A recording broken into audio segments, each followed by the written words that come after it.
Hello everyone, आप सभी को जय मसीह की। आशा करती हूँ आप लोग ठीक होंगे। मेरा एक सवाल है कि क्या कभी आपने ऐसा सोचा है कि शैतान शैतान को क्यों बनाया गया है और किसने बनाया है और वो कहाँ से आया है? क्या कभी आपने ऐसा सोचा है? अगर आप इन सवालों के सभी सवालों के जवाब अगर आप जानना चाहते हैं, तो आप वीडियो को लास्ट तक ज़रूर देखें और इन सभी सवालों के जवाब मेरे पापा आपको देंगे और वीडियो में हम लास्ट तक ज़रूर बने रहेंगे, तभी हमें पता चलेगा इन सभी सवालों के जवाब। अगर आप जानना चाहते हैं, तो आप वीडियो में लास्ट तक ज़रूर बने रहें और प्रभु आप सभी को आशीष दे। Thank you. आप सभी का जोली मसीही चैनल में मैं स्वागत करता हूँ। परमेश्वर का धन्यवाद करता हूँ। आप सभी को जय मसीह की कहता हूँ। जैसा कि आपने थंबनेल में देखा है, पढ़ा है कि शैतान कहाँ से आया? शैतान को किसने बनाया? आखिर क्यों बनाया शैतान को? इस सभी सवालों का जवाब हम इस वीडियो में देखेंगे, सुनेंगे, समझेंगे और आप सब लोग इस वीडियो को ज़रूर देखिएगा, पूरा देखिएगा। आइए हम समय को खराब ना करते हुए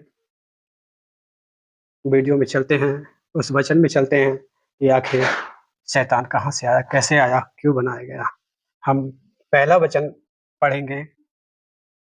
एक वचन है कुलुस्सियों का पहला अध्याय का 16 वचन हम पढ़ेंगे।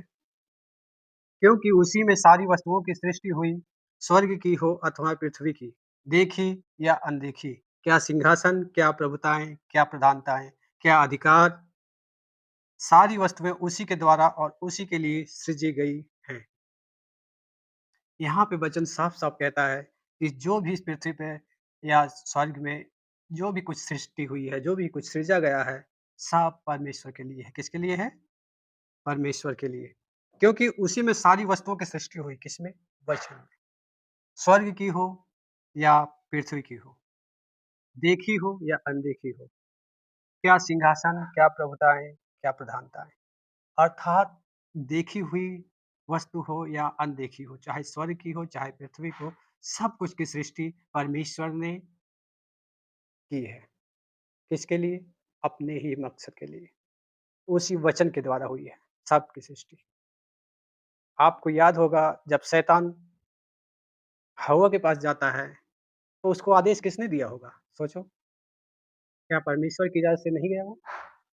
क्योंकि अदन की वाटिका है, वो परमेश्वर के तेज से घिरी हुई है, अर्थात चारों तरफ बाड़ा बंधा हुआ है। फिर शैतान कैसे जा सकता है? शैतान परमेश्वर की आज्ञा के अनुसार गया और ठीक इसी प्रकार से जब स्वर्ग में स्वर्गदूतों की सृष्टि हुई, तो स्वर्गदूतों के पास भी शैतान गया। मैं आपसे एक सवाल करना चाहता हूँ, क्या आदम और हव्वा के पास शैतान नहीं जाता तो क्या वो पाप में गिरते? आप कमेंट में ज़रूर लिखिएगा, क्या वो पाप में गिरते? नहीं गिरते। क्यों? परमेश्वर ने उसको एक सिद्ध पुरुष बनाया था। उसके अंदर कोई पाप नहीं था, कोई छल नहीं था, कोई भी सांसारिक चीज़ नहीं थी। एक पवित्रता के हिसाब से बनाया था और तभी परमेश्वर उससे जो है वार्तालाप करता है, आता है, मुलाकात करता है, संगति करता है। तो इसका मतलब साफ है कि बिना तीसरे के आए आदम और हव्वा पाप में नहीं गिरे। जब आदम और हव्वा पाप में नहीं गिरे, तो स्वर्गदूतों की बात देखो, स्वर्गदूत तो और आत्मिक थे, वो तो परमेश्वर के बिल्कुल नज़दीक में रहते थे, वो तो आत्मिक प्राणी थे, वो कैसे पाप में गिर गए? उसको भी शैतान ने ही बहकाया है, शैतान ने ही उसके मन में बात डाली है। इसके बारे में मैं एक वचन ज़रूर बताऊँगा आपको लास्ट में कि शैतान ने स्वर्गदूतों को कैसे गिराया, स्वर्गदूतों को पाप में कैसे गिराया। पहले स्वर्गदूत ही पाप में गिरे, उसके बाद आदम और हव्वा के पास शैतान गया, वो भी पाप में गिरे। आपने देखा होगा प्रभु यीशु मसीह के पास भी शैतान आया, किसकी जात से आया? परमेश्वर की जात से। लेकिन परमेश्वर, परमेश्वर है। प्रभु यीशु मसीह पूर्ण मनुष्य है, पूर्ण परमेश्वर है। वो पाप में कभी नहीं गिर सकता, इसलिए वो पाप में नहीं गिरा। सारी परीक्षाओं को उसने सही किया। आगे हम वचन देखते हैं, इसी के सिलसिले में दूसरा वचन, पहला यूहन्ना 3 का 8वां वचन हम पढ़ेंगे। पहला यूहन्ना 3 का 8वां वचन। जो कोई पाप करता है वह शैतान की ओर से है। शैतान क्योंकि शैतान आरंभ ही से पाप करता आया है। परमेश्वर का पुत्र इसलिए प्रकट हुआ कि शैतान के कामों को नाश करे। जो कोई पाप करता है वह शैतान की ओर से है, क्योंकि शैतान आरंभ से ही पाप करता आया है। आरंभ है यानी शुरुआत, जब उसकी सृष्टि हुई तभी से पाप करता आया है। मैं आपसे एक सवाल पूछता हूँ, क्या लूसीफर जो जिसे स्वर्गदूत को आप पाप वो कहते हैं, शैतान कहते हैं, क्या वो आरंभ से पापी था? नहीं, बिल्कुल नहीं पापी था। उसको परमेश्वर ने खूबसूरत बनाया था, अच्छी तरह से बनाया था, मोतियों से जड़ा था, जवाहर से जड़ा था, पत्थरों से जड़ा था, नीलमणि। कितना खूबसूरत बनाया था, उसके अंदर वाद्य बाजे वगैरह थे। वो कहाँ शुरुआत से पापी था? कहाँ शुरुआत से उसने पाप किया बताइए आप? यहाँ तो प्रभु कह रहे हैं शैतान आरंभ से ही पाप करता आया। इसका मतलब शुरुआत से ही शैतान को बनाया गया है। आप नहीं समझ रहे तो हम एक वचन और देखते हैं आगे। 16 अध्याय का चौथा वचन हम नीति वचन में पढ़ेंगे। क्या लिखा है? यहोवा ने सब वस्तुएं विशेष उद्देश्य के लिए बनाई है। यहोवा ने सब वस्तुएं विशेष उद्देश्य के लिए बनाई है, वरन दुष्ट को भी विपत्ति भोगने के लिए बनाया है। क्या लिखा है वचन में? वरन दुष्ट को भी विपत्ति भोगने के लिए बनाया है। किसने? यहोवा ने, परमेश्वर ने। तो बनाया साफ-साफ लिखा है, वचन कहता है। क्योंकि जो नरक है, जो अथाह कुंड का नरक है, वो किसके लिए बनाया गया है? शैतान के लिए बनाया गया, शुरुआत से ही। जब परमेश्वर ने शैतान की सृष्टि की तो उसके लिए वो भी नरक बनाया गया। साफ-साफ वचन कहता है कि वरन दुष्ट को भी विपत्ति भोगने के लिए बनाया गया है, यानी शैतान को भी विपत्ति भोगने के लिए बनाया गया है, अर्थात नरक के कुंड में, जलती हुई ज्वाला में जाने के लिए। आप समझ रहे हैं ना, मैं क्या कह रहा हूँ? ये वचन है, वचन बिल्कुल सटीक कह रहा है। आइए हम एक वचन और देखते हैं आगे। चौथा वचन यशायाह की पुस्तक में 54 अध्याय का 16वां वचन। 54 अध्याय 16वां वचन। सुन, एक लोहार कोयले की आग धोंक कर इसके लिए हथियार बनाता है। वह मेरा ही सृजा हुआ है। किसका सृजा हुआ? मेरा ही सृजा हुआ। उजाड़ने के लिए भी मेरी ओर से एक नाश करने वाला सृजा गया है। वचन क्या कहता है? उजाड़ने के लिए भी मेरी ओर से एक नाश करने वाला सृजा गया है। परमेश्वर साफ-साफ कह रहा है। उजाड़ने के लिए यानी दुष्टता करने के लिए, लोगों को बहलाने के लिए, फुसलाने के लिए, पाप में गिराने के लिए, किसकी ओर से सृजा गया है? यहोवा की ओर से, परमेश्वर की ओर से। वचन साफ-साफ कह रहा है। आप पढ़ लीजिएगा, पूरा पढ़ लीजिएगा वचन, अध्याय 54 का 16 वचन, पूरा पढ़ लीजिएगा आप। मेरी ही ओर से सृजा गया है। और आगे हम एक वचन और देखेंगे। इसी यशायाह की पुस्तक से 45 का 7वां वचन देखेंगे हम। क्या लिखा हुआ है? मैं उजियाले का बनाने वाला और अंधियारे का सृजनहार हूँ। क्या? मैं उजियाले का बनाने वाला और अंधियारे का सृजनहार हूँ। अर्थात अंधियारे को भी मैंने ही सृजा है, मैंने ही बनाया। अंधियारा किसको दर्शाता है? दुष्ट को, शैतान को। परमेश्वर ने उजियाला भी बनाया और अंधियारा भी बनाया।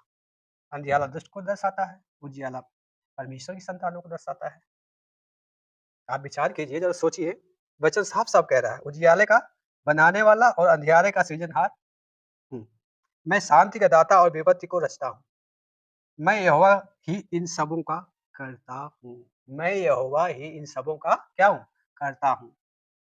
अभी भी आपको नहीं समझ में आ रहा है, तो आगे एक वचन और हम देखते हैं। रोमियो का 11 अध्याय 36 वचन। क्या? रोमियो का 11 अध्याय 36 वचन। क्योंकि उसकी ओर से और उसी के द्वारा और उसी के लिए सब कुछ है। उसकी महिमा युगानुयुग होती रहे। आमीन। किसके लिए है? क्योंकि उसके लिए, क्योंकि उसकी ओर से और उसी के द्वारा और उसी के लिए सब कुछ है। किसकी ओर से? प्रभु यीशु की ओर से, और उसी के द्वारा और उसी के लिए सब कुछ है।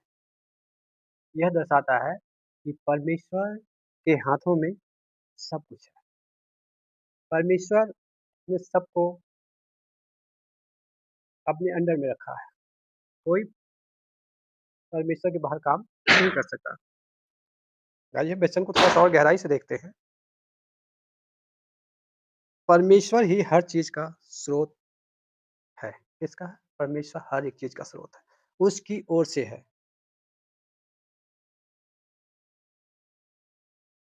काला और अंधियारे का सृजनहार हूँ। मैं शांति का दाता और विपत्ति को रचता हूँ। मैं यहोवा ही इन सबों का करता हूँ। मैं यहोवा ही इन सबों का क्या हूँ? करता हूँ। अभी भी आपको नहीं समझ में आ रहा है, तो आगे एक वचन और हम देखते हैं। रोमियो का 11 अध्याय 36 वचन। क्या? रोमियो का 11 अध्याय 36 वचन। क्योंकि उसकी ओर से और उसी के द्वारा और उसी के लिए सब कुछ है। उसकी महिमा युगानुयुग होती रहे। आमीन। किसके लिए है?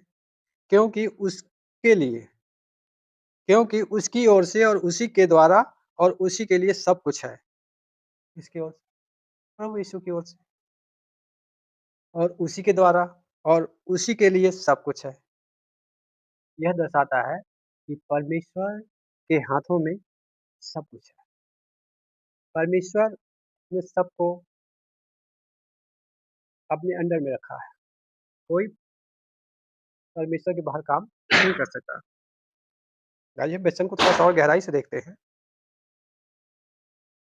परमेश्वर ही हर चीज़ का स्रोत है। किसका है? परमेश्वर हर एक चीज़ का स्रोत है। उसकी ओर से है। परमेश्वर ही हर एक चीज़ को सँभालता और कार्य करता है। हर एक चीज़ को सँभालता है, सारी सृष्टि को। शैतान हो या अच्छाई हो, सबको सँभालता है परमेश्वर। परमेश्वर की हर चीज़ का अंतिम उद्देश्य है। परमेश्वर जो भी कुछ बनाता है उसका एक उद्देश्य है, एक प्लान है। उसी की योजना के अंतर्गत सब कुछ है। संक्षेप में हम कहें, सब कुछ परमेश्वर से शुरू होता है, उसके द्वारा चलता है। परमेश्वर से सब कुछ शुरू होता है और उसी के द्वारा चलता है और अंत में उसकी महिमा के लिए होता है और अंत में भी उसकी महिमा के लिए होता है। आइए हम एक वचन और से समझते हैं। अगर जो हमें थोड़ा बहुत कम समझ में आ रहा था और एक वचन और ले लेते हैं हम। ये है यूहन्ना का 8 का 44। यूहन्ना 8:44। तुम अपने पिता शैतान से हो। किससे? शैतान से। और अपने पिता की लालसाओं को पूरा करना चाहते हो, वह तो आरंभ से हत्यारा है। क्या लिखा है वचन में? वह तो आरंभ से हत्यारा है। आरंभ यानी शुरुआत से ही हत्यारा है। सोचिए, शैतान जो है शुरुआत से ही हत्यारा है, अर्थात उसको जब सृष्टि की गई तभी उसके अंदर से ये सारी बातें हैं, शैतानी बातें हैं। इसीलिए उसकी सृष्टि की गई, परीक्षा के लिए, बच्चों की परीक्षा के लिए। परमेश्वर अपने बच्चों की परीक्षा लेगा। स्वर्गदूतों की परीक्षा ली, स्वर्गदूत गिर गए। आदमियों की परीक्षा ली, आदम और हव्वा की परीक्षा ली, वो भी गिर गए।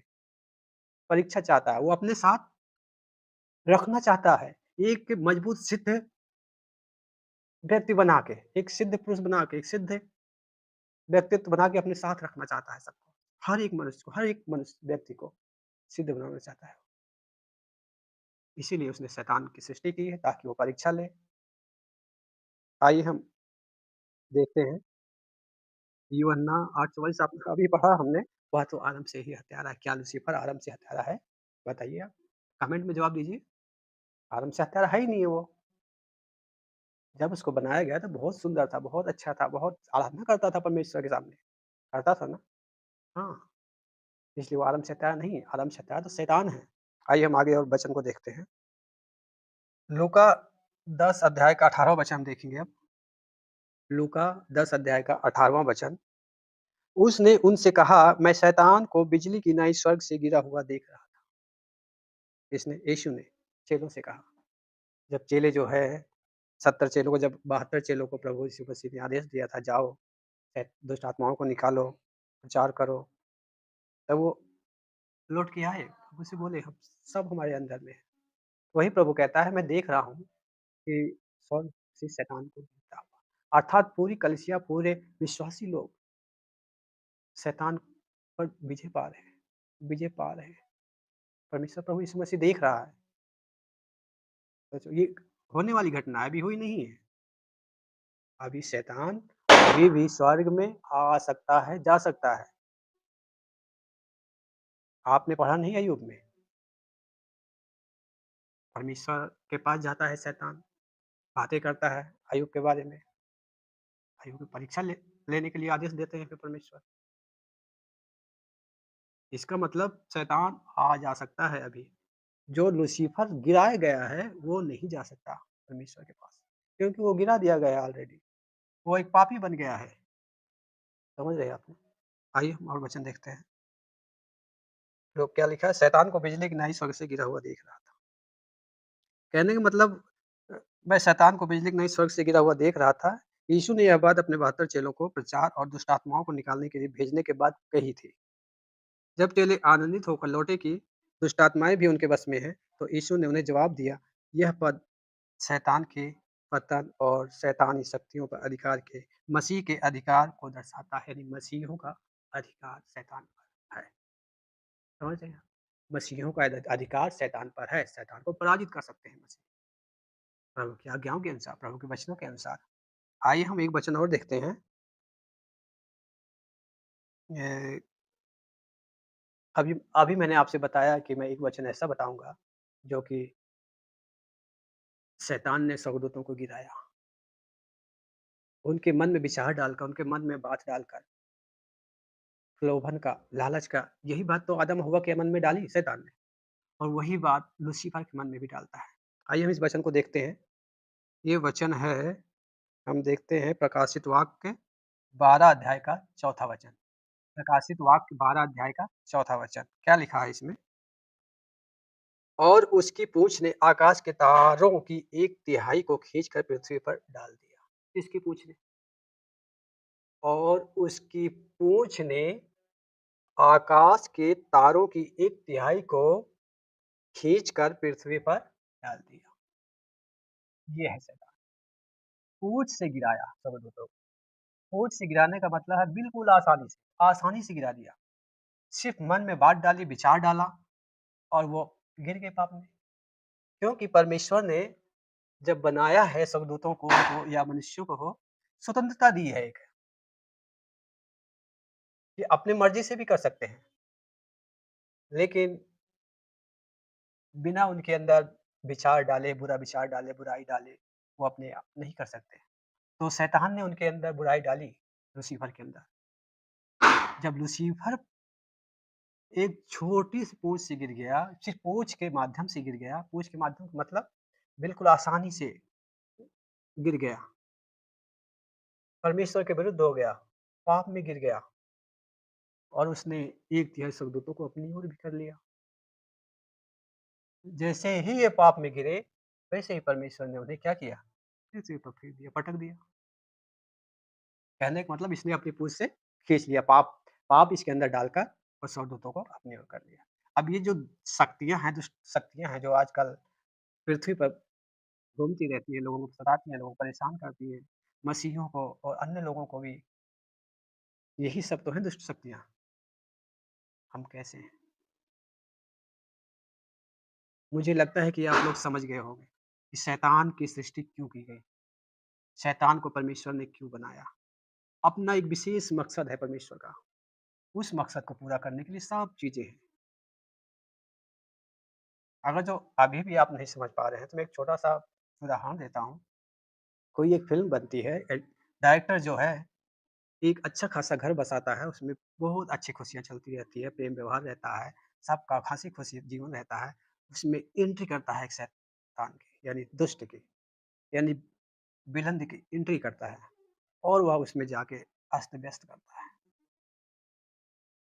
करता है ना?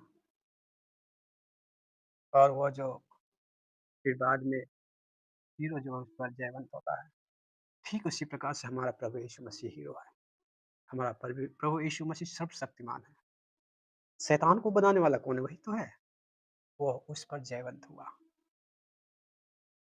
क्योंकि परमेश्वर की व्यवस्था है, वो अपने नियम के अनुसार रहता है, अपने वायदे के अनुसार। वो अपने वायदे के खिलाफ कोई भी काम नहीं करेगा। वो कभी नहीं झूठ बोलता, कभी नहीं इधर-उधर की बातें करता है। जो कहता है सच, जो करता कहता है करता है। हमारा परमेश्वर ऐसा है, पवित्र परमेश्वर है। इसीलिए हम परमेश्वर हमारा परमेश्वर जीवित परमेश्वर है। मुझे लगता है कि आप लोग समझ गए होंगे शैतान की सृष्टि कैसे हुई, किसने। फिर भी आपके पास अगर कोई सवाल रह गया है, तो कमेंट में ज़रूर लिखिएगा, मैं उसका जवाब देने की कोशिश करूँगा। और आपको लगता है कोई और वचन है कि नहीं ऐसा नहीं है तो आप कमेंट में दीजिएगा। आगे समय हम कोई और वचन लेके हाज़िर होंगे। तब तक के लिए आप सभी को जय मसीह की कहता हूँ।